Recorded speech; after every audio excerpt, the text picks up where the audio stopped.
सिकंदर आज़म, जिसे Alexander the great भी कहा जाता है, सिर्फ 20 साल की उम्र में ही मकदूनिया का बादशाह बन गया था और 23 साल की उम्र में मकदूनिया से निकलकर पूरा यूनान फ़तह कर लिया था। तुर्की, ईरान, शाम, यरूशलेम, बाबुल, मिस्र जैसे कई इलाके फ़तह कर लिए थे। इन सभी बातों के बारे में हम इस वीडियो में बात करेंगे। सिकंदर की पैदाइश 20 जुलाई 356 कब्ल मसीह में हुई और उसकी वफ़ात 10 जून 323 कब्ल मसीह में हुई।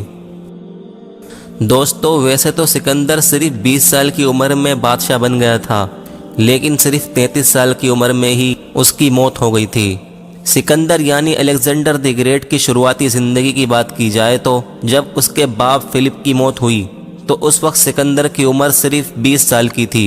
इसीलिए 20 साल की उम्र में ही उसे मकदूनिया की हुक्मरानी मिल गई थी। असल में सिकंदर इकलौता था और सिकंदर के अलावा कोई भी शख्स ऐसा मौजूद नहीं था जो सिकंदर से ज़्यादा बादशाह बनने की सलाहियत रखता हो।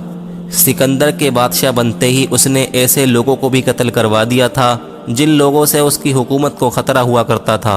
यहाँ तक कि उसने अपनी माँ के उकसाने पर अपनी दूध पीती सौतेली बहन को भी कत्ल कर दिया था। सिकंदर के लिए खुशकिस्मती की बात यह भी थी कि उसे अरस्तु जैसे काबिल और ज़हीन तरीन उस्ताद मिले थे। इसके अलावा सिकंदर का बाप, कि जिसका नाम फिलिप था, सिकंदर की जिस्मानी सेहत का ख्याल रखता था। इसीलिए उसने सिकंदर को शुरुआत से ही यानी बचपन ही से शाही महल से बहुत दूर भेज दिया था, ताकि शाही महल में रहकर ऐशो इशरत की ज़िंदगी जीकर सिकंदर सुस्त ना हो जाए। यहाँ तक कि सिकंदर ने जिस्मानी सेहत भी बना ली थी और घुड़सवारी, तलवारबाजी, नेज़ाबाजी जैसे हुनर को सीख लिया था। और ना ही सिर्फ सीखा था बल्कि उनमें बहुत ज़्यादा महारत हासिल कर ली थी। साथ ही साथ उसके उस्ताद अरस्तु ने उसकी ज़हनी तरबियत भी की थी। मकदूनिया का बादशाह बनने के बाद सिकंदर ने बहुत सारे इलाके फ़तह किए। कुछ को तो जंग करके फ़तह किया और कुछ इलाकों ने उसकी ताकत को देखकर डर से खुद ही हार तस्लीम कर ली। फिर सिकंदर ने उस दौर की बड़ी बड़ी हुकूमतों को चकनाचूर कर दिया था। यहाँ तक कि ईरान जैसे बड़े और सुपर पावर शहर को भी जंग करके फ़तह कर लिया। और सिकंदर अपनी फ़ौज के साथ साथ खुद भी उसमें शरीक होकर दुश्मनों से लड़ रहा था और बहुत सारे दुश्मनों को सिकंदर ने अपनी ताकत और अपनी जंगी महारत के नतीजे में बहुत बुरी शिकस्त दे दी थी और उन्हें मार गिराया था। और इसी तरह पूरी दुनिया से लड़ते लड़ते उसने सिर्फ 33 साल की उम्र में आधी दुनिया को फ़तह कर लिया था।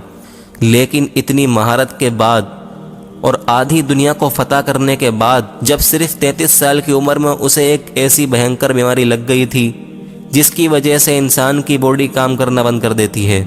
और हाल ही में न्यूजीलैंड की एक यूनिवर्सिटी ने रिसर्च करके ये बताया है कि सिकंदर को ऐसी बीमारी लग गई थी जिसमें इंसान का जिस्म काम करना बंद कर देता है, लेकिन वो अपने आसपास के लोगों को देख रहा होता है और उनकी बातें सुन भी रहा होता है। इसी वजह से उस ज़माने के कुछ लोगों ने उसे मरने से पहले ही दफन कर दिया था, क्योंकि उन लोगों को सिकंदर के बारे में मालूम ही नहीं था कि वो भी ज़िंदा है। उन लोगों ने उसे मरा हुआ समझकर जिंदा ही दफन कर दिया था। मरने से पहले सिकंदर ने अपनी ज़िंदगी में एक वसीयत की थी कि जब मैं मर जाऊं तो मेरे दोनों हाथ कफन से बाहर निकाल देना, ताकि लोगों को ये इबरत हो सके कि आधी दुनिया को फ़तह करने वाला इंसान भी दुनिया से खाली हाथ जाता है।